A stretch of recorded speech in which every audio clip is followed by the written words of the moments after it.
Welcome back to Glamour with me, Josh Smith, and today we're joined by the two queens of queerness. It's the stars of the happiest season. It's Kristen Stewart and Mackenzie Davis. How are you guys? Great. Great. Yeah, trucking along. We are rolling with it. Well, I'm so happy that we get this Christmas gift in the form of the happiest season this year, because I was thinking when I was watching it, I think it would help me and a lot of people I know a lot when they were growing up, but also it's just basically a journey of self-acceptance and respect for others as well. How much for you guys would this story have helped you when you were growing up and learning to understand yourselves, would you say? I would have loved to have seen this movie when I was younger. I wasn't as a teenager, as a younger person, I guess what's younger, even in my early 20s, I still wasn't dealing with having to contend with judgmental energy, like in terms of being around a family who didn't necessarily accept you, or just being an out gay person, whatever. I hadn't but at the same time, I was fully reacting to the strangeness of, basically what I'm saying is I would have loved to have seen this movie, but I only know that in retrospect. And sometimes you need to be shown things before you need them.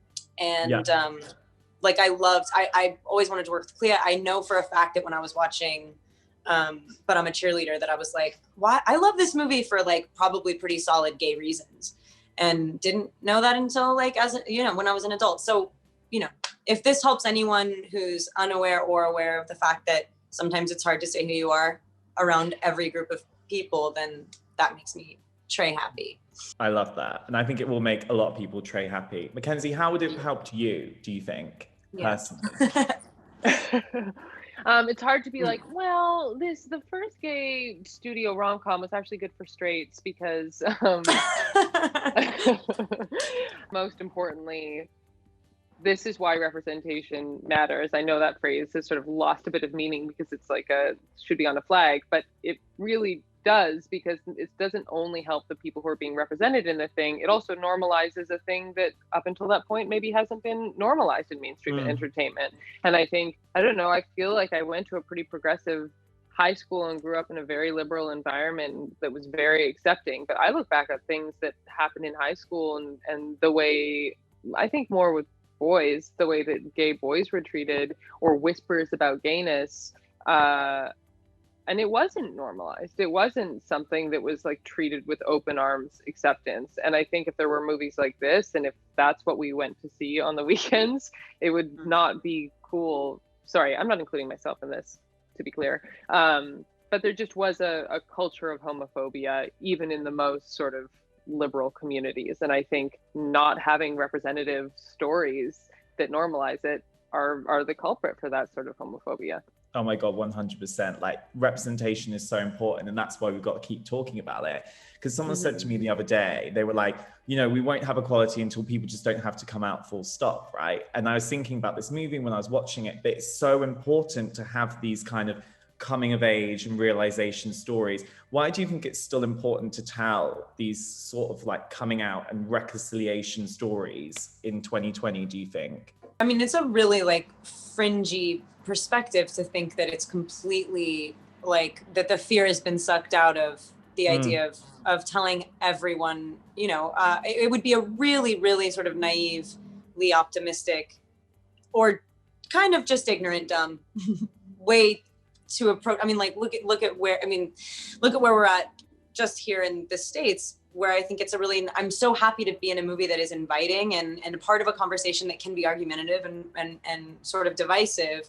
The movie has open arms, and it is not even judgmental of the people that are judgmental in the movie.